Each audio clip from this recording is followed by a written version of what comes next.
Okay, so I think if I understood correctly from Judy, this is our last shir until Elul, right? Something like that. Yeah. Okay. Yofi. So last time we met, we spoke about Klal Yisrael's question, which is, how is this going to work out? How is this going to be improvement? How is this love? How is this you taking care of us, right? And Klal Yisrael uses the word echa, okay, in pasuk Zayin. Hagidi li sha'ava nafshi echa sir'eh. How are these times of echa? We said that every time that the word echa or ayeka, where Hashem uses it with Adam, Hashem uses it with Kain. It's going to be in this week's parsha in Bas Medrash, echa esa. And here we have, of course, in Shir HaShirim and Megillat echa itself, the word echa always connotes hiding. Okay, whether a person is hiding from themselves, hiding from God, hiding from another person, or there's a hidden agenda. Okay, so here Klal Yisrael is saying, how is this fan? The fan. I'm a fan of the fan. That Echa is always hiding. So how is this concealment going to work? How is this concealment going to bring anything good in moving? So HaKadosh Baruch Hu tells us, right? HaKadosh Baruch Hu says, "Im lo yisedi lecha hayafa b'Hashem, tzilach v'ikri atzon re'is k'diosayich al mishkenos haroim." Why don't you do a historical tour? Says HaKadosh Baruch Hu. Look through the centuries of Klal Yisrael from the start of Mitzrayim, and see that there was always a plan with Hashkacha Pratis. And the point of the concealment was revelation, right? One of the, it's a nasty trick that kids used to play on each other, which is they tell one kid who's really annoying, so let's play hide and seek, right? So they tell that kid, you hide and we'll find you, right? And what do? They go and play and leave the kid hiding, right? Okay. So it's very mean. And the poor kid, right? Okay. So Klal Yisrael is in essence saying to Hashem, that's not what you're going to do to us, right? Like, you're not going to tell us, oh, it's going to be Hester upon him, and you're just going to go off and just leave us kind of there, right? Because hide and seek is a game that everybody loves, right? All babies love hide and seek, peekaboo, right? The idea of concealment and revelation is something which is very comforting, is very exciting to children and to people, right? But Klal Yisrael is nervous, right? What is really going to happen? What's going to happen here? So then we described how HaKadosh Baruch Hu told Klal Yisrael, I was always with you, I'm always with you, I am not the one who's hiding, right? You're in essence the one who's putting on blinders, not seeking me, right? I'm the one who's hiding, and you're the ones who went off to play, right? And you're not looking for me, right? The point is of putting you in gullus, right, is so that you seek me. So if you just let me sit in the closet, right, and don't come looking for me, right, that's your choice. But I'm here waiting for you to find me. And not only that, but this waiting process and this discovery process is full of treasure. It's full of treasures, just like the treasures of Bizas Hayam, of what Klal Yisrael got on the Yam Suf. What Klal Yisrael got on the Yam Suf is even more than what Klal Yisrael left Mitzrayim with. It was even, and that means it's spiritually speaking. The experience of seeing HaKadosh Baruch Hu split the sea, and of all of the Mitzrayim washing up, and of all of their silver and gold, and all of the tchotchkes and lucky charms that they took with them, which were made from precious stones, all of that, right, was treasure, spiritual treasure too, right? The physical treasure is only a representation of the spiritual treasure. So then Klal Yisrael says, oh, that's all really, really nice, right? That's beautiful. But what happened next? Ad she'Elimelech b'misibo, when HaKadosh Baruch Hu the king was in the middle of his feast, his party, nirdi nasan recho. But then I gave out a very, very bad smell, right? This is a reference, Rashi tells us, to Matan Torah. Nirdi nasan, so Ad she'Elimelech misibo. No. No. She needs it on her. She needs it going on. Okay, thanks. No. Okay, fine. As long as it's rotating. I thought you switched it, and I'm like, no, I can't. No. I can't do it with the fan as it is. Okay. Ad she'hamelech b'misibo, mishiva Knesset Yisrael. Why Yisrael sent back to Hashem. Kol ze emet. All of it is true. You're so good to us, and you've always been good to us. And we know that everything and every gullus and every hester that happens to us is all l'tova, right? Va'ani, but what about me? So you're great, Hashem, and you're always giving me good. Va'ani, gimalticha ra'ah. But how did I pay you back? I paid you back with evil. Ki ba'od hamelech ala shulchan misibo pato. When the king was at his wedding, right? He's at his grand wedding. What did the bride do? Chet ha'egel, right? The chet ha'egel. Now, if we could imagine, right? Imagine that the following scenario: we have a chuppah, right, and the chassan is standing under the chuppah, and now it's time for the kala to walk down the aisle, right? And she says, "Wait a second, I gotta check my phone, right? I gotta check my phone." Okay, so she comes down the aisle a little bit late, and while she's under the chuppah, right? While under the chuppah, she's texting, right, and posting on Instagram. What would we say? Put the phone down. Don't go through with it, right? Stop. Stop. Right? Don't do it. It's not too late, right? Anyone object here? Yes, we all do, right? Okay. Now, what did Klal Yisrael do in essence? Matan Torah. We did even worse, right? Hashem, we're at Matan Torah. Matan Torah is our chuppah, is our marriage. The Torah is our marriage contract. It's our tuvah between us and HaKadosh Baruch Hu. And what did we do during the Sheva Brachot? We did worse than texting, right? We went off and played with the neighbor's kids. Yeah, or the neighbor's husband, yeah. Boy next door. Really not good, right? We cheated, right? So Klal Yisrael says, Hashem, it's true. You took us out of Mitzrayim, and you were so good to us, and that whole plan of your concealment in Mitzrayim was only for our good and for our benefit, and it was all part of this great big plan. But we messed up, and we didn't just mess up. We messed up big time, right? We messed up big time. We did the unforgivable, right? In a way, the people who messed up, they died. They had accidents and stuff, and they died. The ones that were left did not mess up. It was ones. Nachon. That is true. But Knesset Yisrael, Klal Yisrael, is one organism. Right. So even though, right, the women didn't sin in the golden calf, right? What did we say? We said, don't do it, right? Don't do it. Don't do it, right? And we didn't say, I told you so afterwards, right? We said, don't do it. But if we look at what happened to Klal Yisrael, right? Before Chet HaEgel, from Matan Torah until Chet HaEgel, the Midrash of the Zohar explains us, Paska Zuama. There was no more poison, pollution in the world. People didn't die. Everybody was healed. Right? Why are the Jewish hospitals called Mount Sinai? Because Mount Sinai was a place of healing. Anyone who was blind began to see. Anybody who was deaf heard. Anyone who was sick was healed. Right? No more wrinkles. No need for Botox. Nothing. Right? And those men, right? Now we get wrinkles. Now we get old.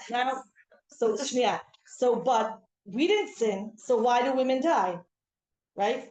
We didn't do it. Because we're part of. Yeah. Why did we have at the same time? The part of Klal Yisrael that had to tshuva was either we didn't have the strength to stop the men, or the men themselves they did themselves in. So it's a little bit different, right?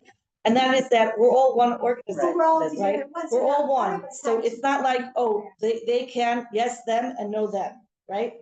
It's not collective punishment as it is we are one, right? And it's again not a punishment as in you naughty boy, go to your room, right? But we have to make a tikkun, there has to be tshuva. Zuhama, pollution, is such a great word, right? Because if, just like we discussed in Pasuk Beis, if you let out a good smell, everybody gets to smell it. If a person far away from here, right, releases pollution, we are going to be affected, we are affected, right? So it's more like consequences and punishment, and also like the analogy of someone's drilling a hole in the boat, and exactly. Then everybody drowns, even though the people were trying to stop them from drilling. It's a consequence. Everyone is affected by the mistakes of people in the cloud. There's ramifications in this world. So we have to get rid of that portion within ourselves, well, that has made this mistake. It's almost like having a cancer operation and removing the tumor. One of the things that Chazal say about The person's Chet HaEgel is that Klal Yisrael weren't deserving to do the Chet HaEgel. Like David HaMelech wasn't deserving of the sin with Bathsheba. But HaKadosh Baruch Hu arranged it to show future generations. You can mess up big time, right? Big time, really big. And Hashem will forgive you. And you can do tshuva. And there is a path to tshuva. So, and that's what we ultimately learned from the Chet HaEgel. So here, Klal Yisrael, going back to the pasuk, says, we messed up big time. Nirdina sanrechu, chiluf lahavish ba'od sha'ashchina b'Sinai. I messed up when the Shechina was still on Har Sinai. Like, how could I have done that? How, and not only how could I have done it, but how could HaKadosh Baruch Hu ever love me, forgive me, want me after I messed up? Yeah. Yeah. How is it that we're going to be able to fix this, or is Hashem going to fix it? Because like, there's only so much you can do from the inside. You can work on your dog. You can, work on your relationships with other people and being Bal Yisrael and loving everyone. But the actual Chet HaEgel, doesn't he have to fix it? It's a great question. So what did Hashem reveal to Moshe Rabbeinu after the Chet HaEgel? So Moshe Rabbeinu was 40 days, came down, saw the Egel, smashed the luchos, right? Went back up, right? These days, right now, is Moshe Rabbeinu going back up, right? What was Hashem teaching Moshe Rabbeinu during Chodesh Av?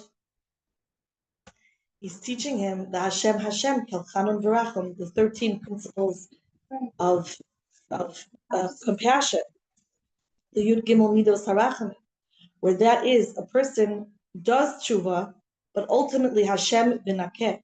Exactly like you said, Hashem's got to clean it, right? We are limited.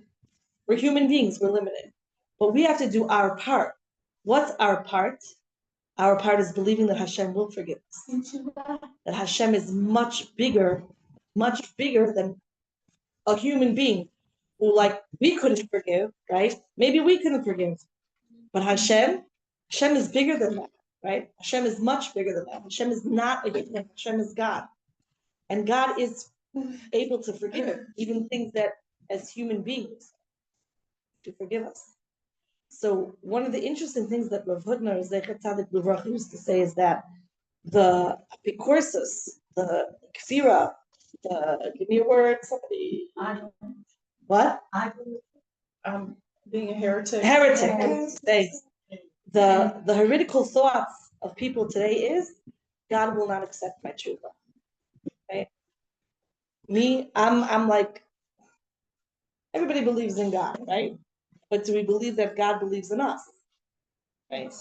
Do we believe that God will accept my tshuva? Do we believe that God will still love me even after I messed up? Big time. Right? Big time. And it doesn't mean that we just say, okay, God, I'm going to say the Tikkun HaKlali and I'm going to give some tzedakah and now I'm good, right? I did it. I'm finished, right? That's me in the chitzoniyut. That's, who does that? People who don't believe that God will forgive them, right? People who really believe God will forgive them will do the work and they'll try, even though they know they can never do it themselves and they need Hashem to intervene and do that v'nakeh, do that last cleaning. It's in the Gemara. I don't know where it is. Pitfully petach shamacha. If you open something the size of an eye of a needle, ani afchach lachem kulam. bring everything. Yeah, sure. So that's what you got, is to open, keep that little eye open. Yeah, Even if 100%. it's little. Okay, kilkalti ba'egel. I messed up with the egel. V'lashon chiba katuv hakosat nasan recho v'lo kasuv ish. And the pasuk even says it in a nice way. Instead of saying hivish, which is like a skunk, makes an awful smell. Boash is a skunk, right? Yeah. So instead of saying this horrible smell, I gave off my scent. It doesn't say histriach. Rashi says, it says gave off a bad scent. Because the pasuk speaks in a clean language. Okay, and so the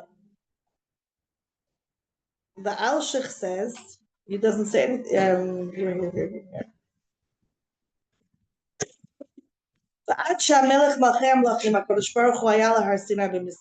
when Hashem, the King of all kings, was on Har Sinai in his feast, b'misibat alfei shnan, nerdi, abisamim shali, my scent, natan recho, gave off a smell, hatov, she'erviach v'yigiach l'tocho me'emunaso b'Hashem. So the Alshech learns the pasuk exactly the opposite that Rashi learns the pasuk. He says, when I stood at Har Sinai, I gave off a good scent. What was that good scent? That good scent was my emunah in Hashem.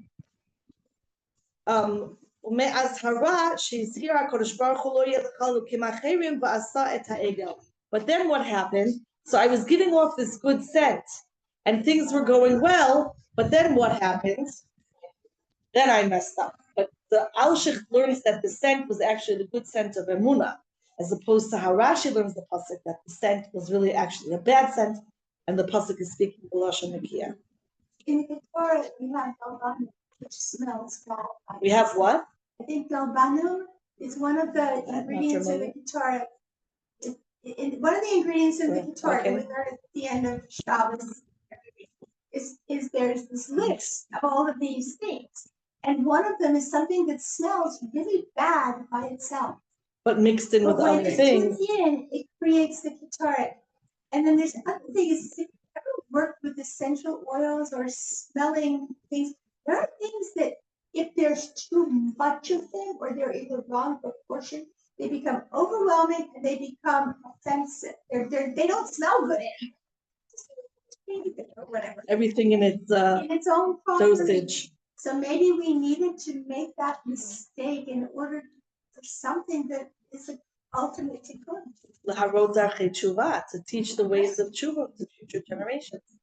And even if you mess up on a big scale, And right? they messed up out of an overwhelming desire to connect to Hashem. They just messed up first. They didn't mess up because they wanted to do a Avodah Zarah. They made a Avodah Zarah because it's the only thing they seemed to do when they felt abandoned by Moshe. They felt afraid, they felt They were despair. scared. And they thought, yeah, right. So there, even the root in there. That's the root of all sin. Nobody says, well, I mean, not nobody. No normal person, sociopaths do, right? Okay. But no normal person wakes up and say, you know what? How can I sin today, right? What can I do to distance myself from God and other people? Very few people. Very right. Sociopaths do that. Normal people, we mislead ourselves, right? Which is going back to hiding from ourselves or hiding from God, where we say we're afraid or we're pressured or we can 1,000,007 excuses, right? We have anxiety about a certain issue. We're concerned. It wasn't clear to us, right? We were afraid of what people would think about us. We were afraid of what people would not think about us, right? Most of the time when we sin, it usually stems from some underlying fear or anxiety. Yeah. But that's all. And the Egel Hazahab itself was actually a miraculous creation because they threw all of the gold. They had Aaron throw all the gold and silver into the fire, and it emerged. It had to happen. Nobody like carved it out and said, "We put it over here." It had to They happen. knew what they were doing in a certain way, but That that's what came from it. And that's the message to us here is that you can, and everyone has things in their life that they look back and like, well, why did I do that? How did I do that? How did I do that? How did I do that? Right? How on earth did I do that? And how am I lovable after I did X, Y, and Z, right? Or maybe just X, right? How am I lovable after I did that? And that's what? Just leave it at X, Y, and Z, A, B, C. Other countries, yeah. So boy, everyone has that, right? And that's part of being human, and that's part of, so if Klal Yisrael, right, on their Brucha Haba'ah, if Klal Yisrael on their great level of, even after seeing HaKadosh Baruch Hu as much as the human could see, and even after hearing HaKadosh Baruch Hu as much as the human could be, could do this, right? And could regain, right? Not even regain. Hashem, the first of the 15 Prince Midos Harachamim, the attributes of mercy, right? Hashem. Why do we say Hashem twice? Rashi explains, Ani Hashem lifnei achet, Ani Hashem acharei achet. I'm the same Hashem before the sin. I'm the same Hashem after the sin. Hashem is telling us, I didn't change. My love for you doesn't change. My compassion for you doesn't change. It's the only thing that's changed here is your perception, right? It's the way you're seeing things, it's the way you're hiding, right? Why did Adam hide from Hashem? Going back to Eicha, right? Because certainly, who do we hide from? People who we don't want them to see us, right? We don't want them to see us.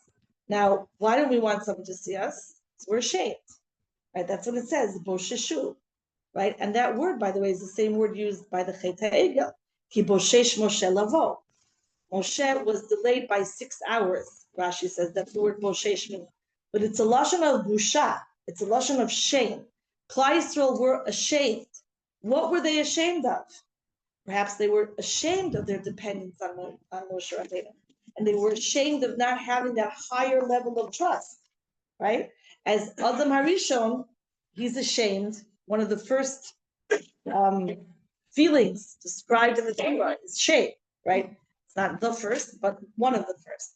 So here it's an emotion of shame is an extremely powerful emotion, right? It is what very often is the root cause of sin, where a person is ashamed. Now, in general, we're very often ashamed of things we don't need to be ashamed of, and we're not ashamed of things we should be ashamed, right? There's a healthy shame and there's an unhealthy shame. So when we see here, there's a real strong connection between Eicha, the shame, the hiding. Okay, I'm hiding from myself. I'm hiding from HaKadosh Baruch Hu. I'm hiding from the godly part of myself. And here also, Klal Yisrael is saying we need to hide, right? Let's hide. We should hide because if HaKadosh, like we just did the Ega, right? It's amazing. You know, like you ever in a car and the person you feel like you're about to get into a crash, right? Or you were in a crash, chas v'shalom. So what do? You close your eyes, right? On the scale from 1 to 10, how much does that help? 0, right? But it's a like common reaction, right? Close your eyes, right? And we can close our eyes to a lot of things, right? We close little kids will go like this when they're hearing stuff they don't want to hear, right? Okay, they close their eyes when they don't see things they don't want to see, right? It's the easiest thing to do. It's the most basic human reaction we can do. Okay, so here the reaction would be, oh my gosh, what did I do, right? This is tremendous shame that Klal Yisrael is carrying. So we should hide. Well, what's HaKadosh Baruch Hu's response? HaKadosh Baruch Hu's response is not only don't hide, but come to me, right? As we say in Hosea, the Navi says, and we read this on Shabbos Shuvah, Hu imachem dvarim, v'shuvu el Hashem. Take with you words and return to Hashem, right? Shuvah, Shabbos Shuvah, Shuvah Hashem. Return to Hashem. Well, when a person is afraid of somebody, right, or ashamed in front of somebody, the normal tendency, the gut reaction is to run away. And what does Hashem say? No, come back to me. Bring with you words. V'shuvu el Hashem. Just come back, right? Just come back. So the next pasuk says, pasuk Yud Gimel, Tzror Hamor Doidi, Li Ben Shaddai Ali. Tzror Hamor. A tzror is like a little package, right? So think about this like necklace with this like wrapping in it, full of more. I think more is more in English, right? It's a sense. What? More. Okay. Dodi Li, my beloved is to me. My beloved is like this package of more. Ben Shaddai Alim, which rests between my breasts, like a necklace, right? So I have this necklace of this good smelling scent. So who's talking here? what's happening here? Swor hamor dodili.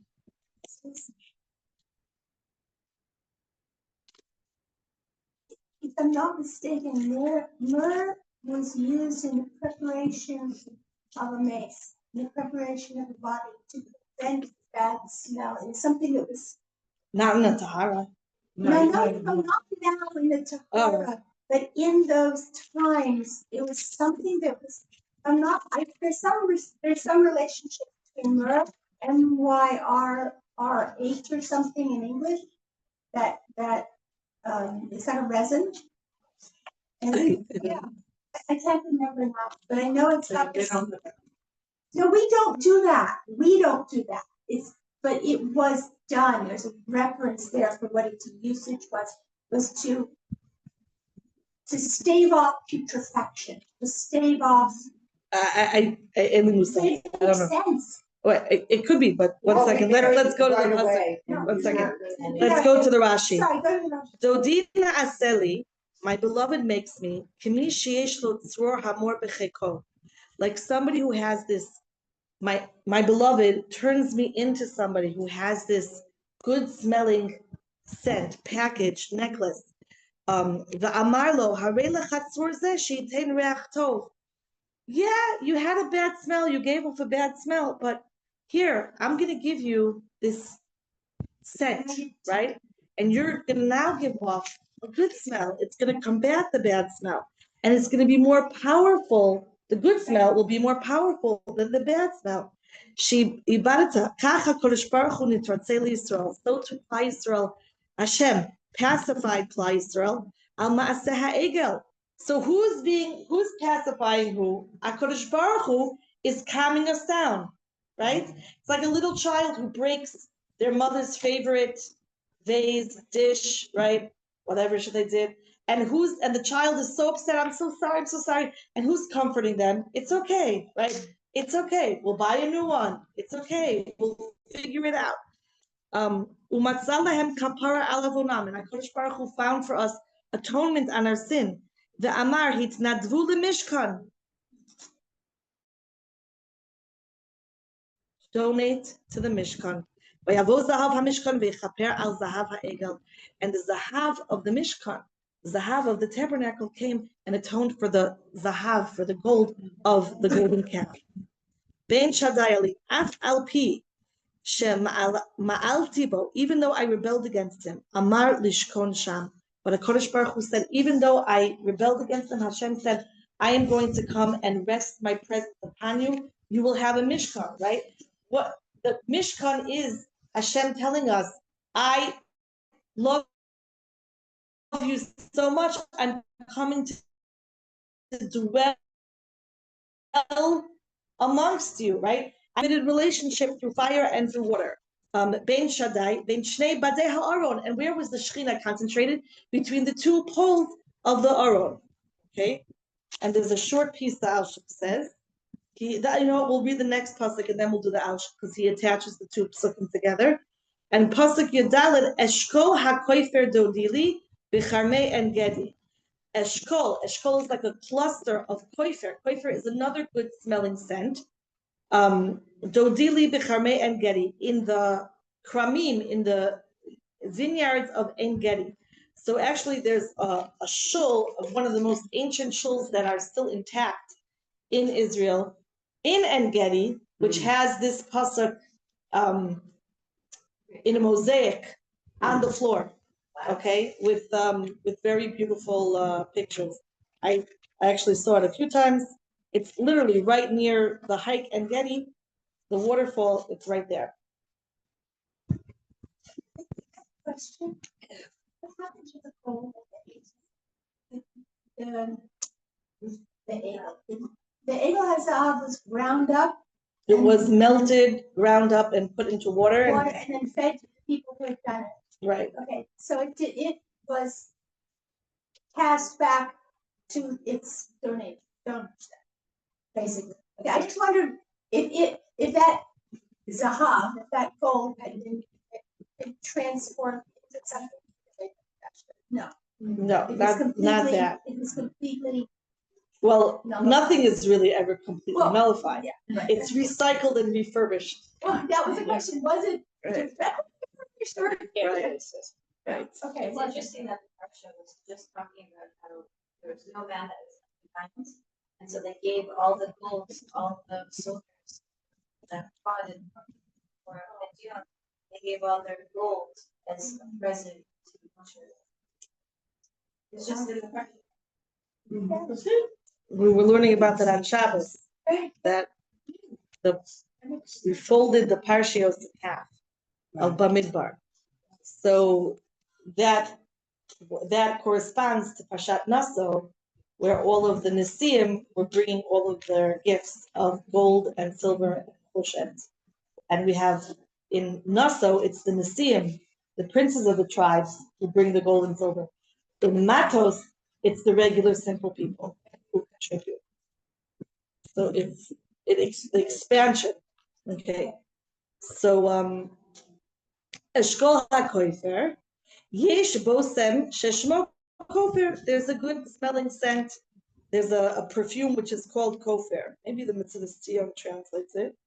Eshkol HaKofer. Okay, everyone just says it's a kind of good smelling scent. Yesh Bosem we're going to have this word later, and it's made in clusters. Okay, it grows in clusters.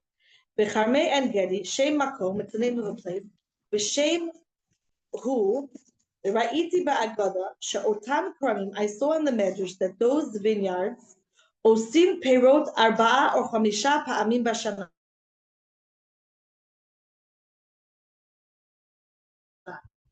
Those vineyards in Ein Gedi, they blossom 4 or 5 times a year, which is unusual. V'dugmahi lekama kaparot u'mechilot shemachal lehem HaKadosh Baruch Hu al kama nisyonot shenasu b'midbar. And that is a mashal for how so many times HaKadosh Baruch Hu had to forgive Klal Yisrael for all of the sins that they did in the Midbar. Like we finished Parshas Sefer Bamidbar yesterday, 2 days ago, right? So we know what happened. There was a lot of complaining. There was the parsha of the Meraglim, the parsha of Korach, the war with Midian, and the succumbing to temptation with Midian. More minor stories in between, but there's a lot of just.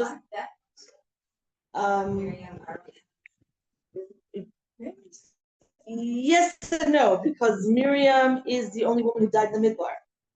So Yachasit, that's not a lot of death, right? But yes, there was a lot of death in terms of all of the men between 20 and 60. Right.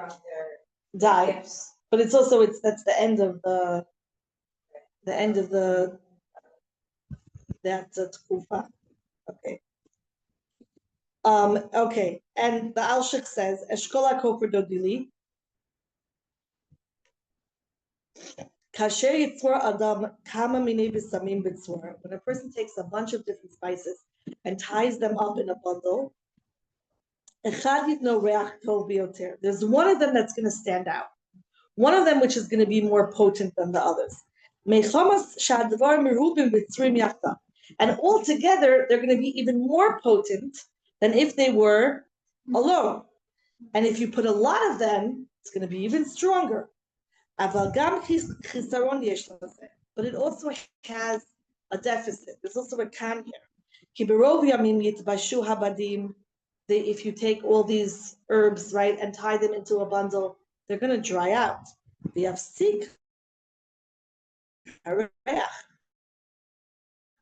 eventually, the scent will stop.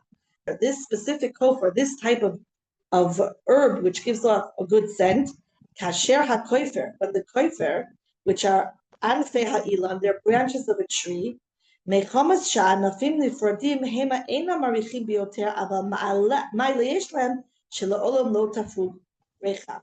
So this kofer is not the strongest smelling, and it's not the most potent, and it doesn't stand out, but it's everlasting.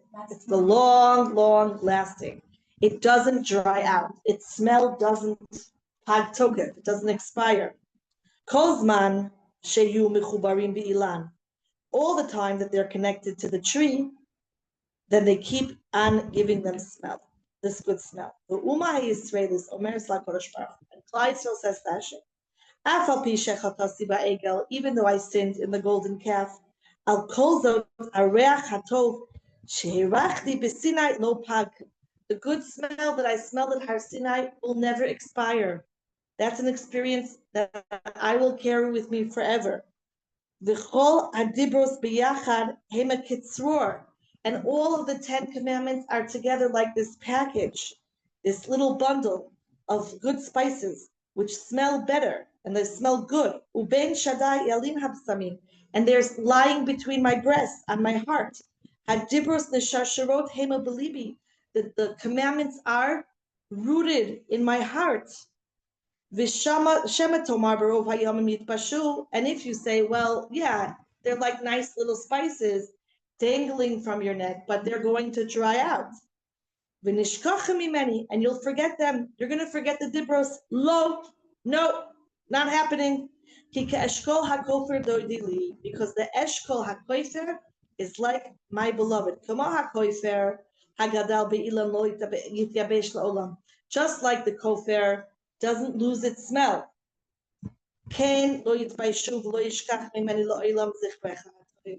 I will never forget those good memories, those good zichronos of you, HaKadosh Baruch Hu, and us and me, us together at Har Sinai. Ki tekef acher asiti ha'egel, even though immediately after I did the sin of the golden calf, nichamti ma'od, I was comforted. V'kibalti haluchot hashniot, and I received the second luchos. En gedi shem makom, en gedi's name of the place, v'karmei en gedi gedelim v'samei ha'koifer. And in En Gedi, that's where the bisamim of the koifer, that's where they grow. Okay? Say that. Yofi. So if we plug it back into the pasuk, Klal Yisrael is saying, look at what we have. We have a tzror hamor, we have this bundle, this package of more, and we have the eshkol hakoifer, not just any spice, but the spice that it doesn't lose its smell.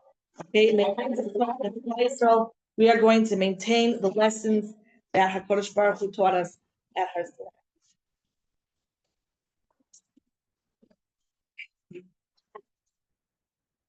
And then pasuk Tezvav, Hinach yafa vayasi. Behold, you are beautiful, my beloved. Hinach yafa enayich yoni. Behold, you are beautiful, my beloved. Your eyes are like doves. So what does Rashi tell us? What is this talking about? Who's speaking here? Ani hayisi busha bakilkuli. I was ashamed in my mess up, right? V'hu mechaskeni b'dvarim ritzuim. And what does Hashem say? Hinach yafa rayasi. What does Hashem tell us? You're beautiful, right? And Klal Yisrael's, is there love greater than that? And Klal Yisrael's pinnacle of shame, right? What does Hashem say? Hinach yafa rayasi. You are beautiful. Lomar, and how did Hashem say that? Salachti idvarecha. I forgive you as your words. I forgive you as your request, right? This is what HaKadosh Baruch Hu says in Parshas Kisisa. After Moshe Rabbeinu says, he's taught the Yud Gimel Midas Harachamim, the 13 attributes of faith. HaKadosh Baruch Hu responds and says, Salachti kidvarecha. I forgive you according to your words. We say this on Yom Kippur. We repeat it over and over again, right? After we read and call out the Yud Gimel Midas Harachamim, the 13 attributes of mercy, right? Vayavor Hashem al panav vayikra, right? Hashem kelchanam v'rachum, and then Vayomer Salachti kidvarecha, right? We say it after Kol Nidre a few times. I think 3 times, 7 times, lots of times. Salachti kidvarecha, salachti kidvarecha, salachti kidvarecha. And this is HaKadosh Baruch Hu saying, I forgive you. Hinach yafa rayasi. You are beautiful. There is nothing that you can do that can destroy your beauty. There is nothing that you can do to destroy the love between HaKadosh Baruch Hu and you, right? This is what we say every day. We start off our Shemona Esrei with Magen Avraham. What does Magen Avraham mean? The shield of Avraham. That the neshama is protected. It is this place, it is us, right? That will never, ever, ever be affected, be destroyed, be trampled, be made impure, right? It is Zeu, it is what it is. And it is protected. Magen Avraham, this is the shield of Avraham. And that's why we discussed this last week, right? The Luzbo, right? There is even a physical part of us which can never be destroyed. As I shared with you last week, I just mentioned it quickly, right? That I mentioned this years ago in a shir, and one of the participants who happens to be a doctor, right? She brought me the next week a whole stack of all of these rather gruesome experiments and reports from Nazi Germany when they cremated the bodies. They wanted to destroy all of the evidence, but they could not, with no matter how high they had those ovens, the heat increased the temperature, using chemicals, using a combination of chemicals and heat. They were not able to eradicate and destroy the physical body in a complete sense. There was this bone fragment that they could not destroy. This is true in the physical sense. It is true even more so in the spiritual sense, where we have this neshama which is protected, Magen Avram. And interestingly enough, right, that's how we start the Shmoneh Esrei, that's how we start the Tefillah. It's not true for her. I think it is true. I don't think that there's a different construct for the body of a non-Jew. And I think that So when people cremate themselves, there's always fragments, yeah. Even though it's right, we still chas v'shalom, a person should not cremate themselves, and it's a horrible thing. There was actually just a ruling here in Israel where somebody put in their will that they wanted to be cremated, and the person's children, a person's will is a person's will, right? According to the law, it's that you can't override somebody's will unless you can prove they were insane at the time of writing the will. What? Or worse, yeah, it's very difficult to prove those things, especially since cremation is not something so out of the ordinary, right? So, unfortunately, so a person had put in their will that they wanted to be cremated, and one of their children challenged the will in court, and the court overrode the will, and the person was given a proper burial. Actually, I have somebody that I'm a big fan of. I think maybe the way is to say that, a Rav from England, who he has fought many legal battles to undo Jewish people he didn't even know, he doesn't even know, cremation, that ordered cremation, and to have them brought to a Jewish burial. So the last time he did this, he's like this really Hasidish English Stamford Hill, and he heard about this case in Phoenix. It wasn't in Phoenix, Arizona. It wasn't, I don't know where. It's like someplace I never heard of, Arizona. And he just got on a plane and went and hired legal counsel and brought this person to Beit Yisrael, to a Jewish burial. It's a very very big problem in America right now. Israel too, but I paid for it already, and I'm like trying to talk to him. There's nobody to talk to. And his daughter's very adamant. So we do our effort. It's a big mitzvah to try to help these people. The court that overruled it, was that in Israel? In Israel, but I have seen courts overrule it in America also. It's a schutz. There are people who have, you don't know what they did. I know somebody personally who all they wanted to do was they wanted to be cremated. It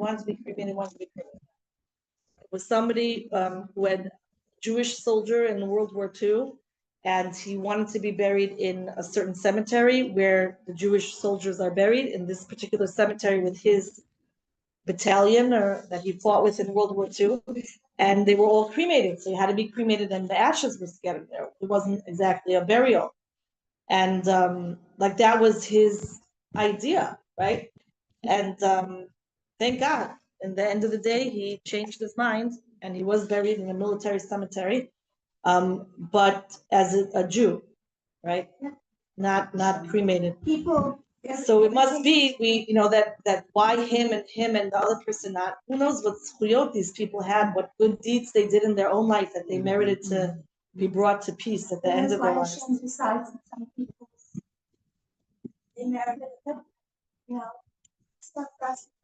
We don't know, but if they got there, they must have done something really great You because just have to remember that Hitler chose it specifically because it's against the Jewish law. Because, yeah, and as a consequence, it was nullified as being an effective. but we see that the point of before mentioning that even somebody who is, God forbid, cremated, they're still a Muslim, Right. right? Yes, right. So that even cremation cannot Erase. erase the person's existence in this world. That, yeah, And from the Lisbon, the body in the Tchias HaMesim is going to be rejuvenated and rebuilt in Hera B'Yameinu. Is it The accurate DNA to is say, right there.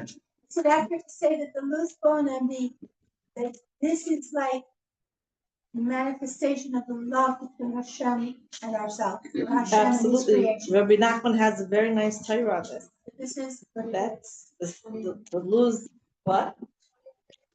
The 21 days, the egg, and Rabbi Nachman has a fascinating Torah that the loose bone is the representative of our eternal connection in the physical sense, and the neshama is the spiritual, and that they're interrelated. And I'm saying that love is existent before, during, and after all the mistakes we made. We are the ones who change. HaKadosh Baruch Hu is love, is consistent, constant. And unconditional. Another teaching of Rabbi Nachman is, we know that the sun is always there, but sometimes there's clouds. But sometimes there's clouds that hide the clouds. And sometimes there's clouds that hide the clouds that hide the clouds, right? There's layers and layers and layers of clouds. Sometimes it's turned around and facing the night. And then there's this. That's right. The sun is always there, right? The sun is always there. The sun is always there at night, too. You could feed it also on after the level. The luzbon, correct. That's how we feed it, and especially in the summer when we have a tendency not to eat the lava malka, right? Because we just ate, right? Okay. Although this week we're all going to be very makin on shalashudas. Yeah. We're not going to eat the lava malka this week, or maybe we will. That's what Hashem. Maybe we'll be zoicha to eat the livyatan on the lava malka. We'll be, starting out. That's what Hashem. We're finished, right? Yeah. Yofi. All right. So have a good vacation, everyone. We should hear Bistarot Tovot.